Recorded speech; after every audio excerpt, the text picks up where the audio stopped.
ಹಾಗಾಗಿ ಈ ಕಾರ್ಯಕ್ರಮಕ್ಕೆ ನಿಮ್ಗೆ ಆಹ್ವಾನ ಕೊಡ್ಲಿಕ್ಕೆ ಹೇಳಿತ್ತು. ಅವ್ರು ಹೇಳಿದಾರೆ, ಆದ್ರೂ ನೀವು ಬಂದಿದ್ದೀರಿ. ನೀವೆಲ್ಲ ನಮ್ಮ ಸಹೋದರರು, ನಿಮ್ಗೆ ಸ್ವಾಗತ. ನಮ್ಮ ಸ್ನೇಹಿತರು. ಅಡ್ಡ ಮತದಾನದ ಬಗ್ಗೆ ಪಾರ್ಟಿ ಬಹಳ ಗಂಭೀರವಾಗಿದೆ, ಇದ್ರ ಬಗ್ಗೆ ಎರಡನೇ ಪ್ರಶ್ನೆನೇ ಇಲ್ಲ. ಆದ್ರೆ ಈ ಆಣೆ ಪ್ರಮಾಣದ ಬಗ್ಗೆ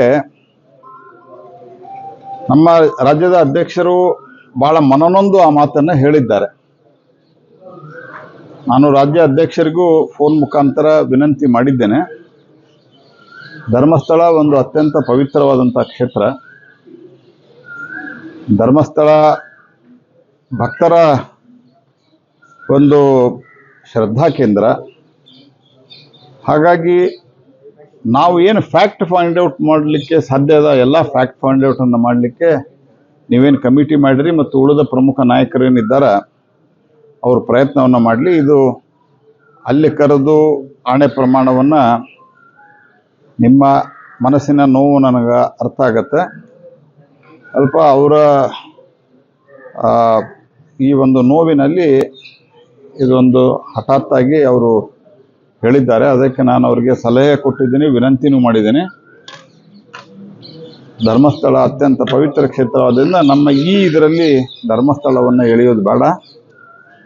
ನಾವು ಅದನ್ನು ಫೈಂಡ್ ಔಟ್ ಮಾಡೋಣ. ಫೈಂಡ್ ಔಟ್ ಮಾಡಿ ಪತ್ತೆ ಹಚ್ಚಿ, ಇವತ್ತಿಲ್ಲ ನಾಳೆ ಪತ್ತೆ ಹಚ್ತದೆ. ಅಕಸ್ಮಾತ್ ಈ ಕಮಿಟಿಯವರಿಗೂ ಇಮಿಡಿಯೇಟ್ ಪತ್ತೆ ಹಚ್ಚಲಿಕ್ಕಾಗಿಲ್ಲ ಅಂದ್ರೆ ಒಂದು ಸ್ವಲ್ಪ ದಿವಸದಾಗ ಗೊತ್ತಾಗತ್ತೆ. ಅವಾಗ ನಾವು ಮುಂದಿನ ದಿವಸದಲ್ಲಿ ಅವ್ರಿಗೇನು ಕ್ರಮ ಅಥವಾ ಪಾಠವನ್ನು ಸೂಕ್ತ ಸಂದರ್ಭದಲ್ಲಿ ಕಲಿಸ್ಬೇಕು, ಅದನ್ನು ಕಲಿಸೋಣ. ನಿಮ್ಮ ಮನಸ್ಸಿನ ನೋವು, ಇಂಗ್ಲೀಷ್ದಾಗ ಅಗೋನಿ ಅಂತ ಹೇಳ್ತಾರಲ್ಲ, ಅದನ್ನ ನನಗೆ ಅರ್ಥ ಆಗ್ತದ. ಆ ಕಾರಣಕ್ಕಾಗಿ ನೀವು ಹಂಗೆ ಹೇಳಿದಿರಿ. ಅದಕ್ಕೆ ಇದನ್ನು ನೀವು ಕೈ ಬಿಡ್ರಿ ಅಂತ ವಿನಂತಿ ಮಾಡಿದ್ದೇನೆ. ಸೊ ಅದಕ್ಕೆ ಅದರ ಪ್ರಶ್ನೆ ಈಗ ಉದ್ಭವಿಸೋದಿಲ್ಲ. ಅವರು ನೀವು ಹಿರಿಯರಾಗಿ ಸಲಹೆ ಕೊಟ್ಟರೆ ನಾನು ಅದನ್ನು ಸ್ವೀಕಾರ ಮಾಡ್ತೀನಿ ಅಂತ ಹೇಳಿದ್ದಾರೆ. ಹಿಂಗಾಗಿ ಅದು ವಿಷಯ ಈಗ ಚರ್ಚೆಗಿಲ್ಲ.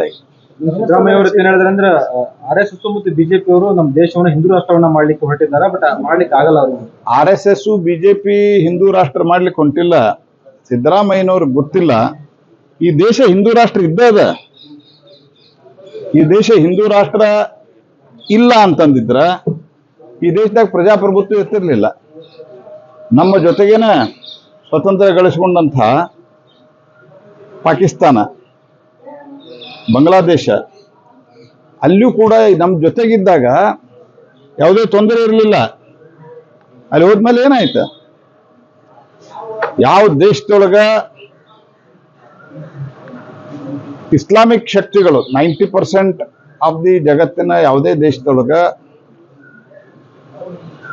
ಎಲ್ಲಿ ಇಸ್ಲಾಮಿಕ್ ಮತಾಂಧ ಶಕ್ತಿಗಳು ತಲೆ ಎತ್ತಾವ. ಕೆಲವು ಇಸ್ಲಾಮಿಕ್ ದೇಶಗಳಲ್ಲಿ ಅಲ್ಲಿಯೂ ಒಂದು ಒಳ್ಳೆ ಆಡಳಿತ ಇದೆ. ಆದರೆ ಮೆಜಾರಿಟಿ ಆಫ್ ಈ ಇದರಲ್ಲಿ ಈ ಫೆನೆಟಿಸಮ್ ಏನು ಬೆಳೆಸ್ತಾರೆ, ಎದಕ್ಕೆ ಬೆಳೆಸ್ತಾರೆ ಫೆನೆಟಿಸಮ್? ಈ ದೇಶ ಪ್ರಜಾಪ್ರಭುತ್ವ ಇರೋದು ಸಿದ್ದರಾಮಯ್ಯನವ್ರು ಅರ್ಥ ಮಾಡ್ಕೋಬೇಕು. ನಿಮ್ಮ ಮಗನಿಗೆ ಮಂತ್ರಿ ಮಾಡ್ಯಾರ, ಮುಖ್ಯಮಂತ್ರಿನೂ ಮಾಡಿಸ್ರಿ, ನೀವೇನು ನಮ್ದೇನು ಅದಕ್ಕೆ ತೊಂದರೆ ಇಲ್ಲ. ಆದರೆ ಇದನ್ನು ಹೇಳ್ಕೊಂಡು ರಾಜಕಾರಣ ಮಾಡೋದು ಬಂದ್ ಮಾಡ್ರಿ. ಇವತ್ತು ವೆಸ್ಟ್ ಬೆಂಗಾಲ್ದಲ್ಲಿ ಏನು ಸ್ಥಿತಿ ಆಗಿತ್ತು ಅನ್ನೋದು ಅವರಿಗೂ ಗೊತ್ತಿದೆ, ಅನೇಕರಿಗೂ ಗೊತ್ತಿದೆ. ಯಾವಾಗ ದೇಶ ಹಿಂದೂ ಬಹುಸಂಖ್ಯಾತತನವನ್ನು ಕಳೆದುಕೊಳ್ತದೆ ಅವತ್ತಿನ ದಿವಸ ಈ ದೇಶದಾಗ ಪ್ರಜಾಪ್ರಭುತ್ವ ಇರೋದಿಲ್ಲ, ಈ ದೇಶದಾಗ ಮತದಾನನೂ ಇರೋದಿಲ್ಲ. ಸಿದ್ದರಾಮಯ್ಯನವ್ರು ಅರ್ಥ ಮಾಡ್ಬೇಕು. ಹಿಂಗಾಗಿ ಹಿಂದೂ ರಾಷ್ಟ್ರ ಮಾಡೋ ಪ್ರಶ್ನೆನೇ ಇಲ್ಲ. ಇದು ಹಿಂದೂ ರಾಷ್ಟ್ರ ಇದೆ. ಆದರೆ ಹಿಂದೂ ಅಂತಂದ್ರೆ ಇಲ್ಲಿರುವಂಥ ಮುಸಲ್ಮಾನರನಿಗೆ ಓಡಿಸ್ತೀವಿ ಅಥವಾ ಮುಸಲ್ಮಾನರಿಗೆ ಬೈತೀವಿ. ಹಿಂದೂ ಒಳಗ ಎಲ್ಲರನ್ನೂ ಒಳಗೊಳ್ಳುವಿಕೆ ಇದೆ. ಮುಸಲ್ಮಾನರು ತಮ್ಮ ದೇವ್ರನ್ನ ತಾವು ಪೂಜೆ ಮಾಡಲಿ, ಹಿಂದೂ ಒಳಗಿದ್ದವ್ರು ತಮ್ಮದೇ ಹಿಂದೂ ಒಳಗೇನೆಲ್ಲ ಒಂದೇ ದೇವ್ರನ್ನ ಪೂಜೆ ಮಾಡ್ತಾರ.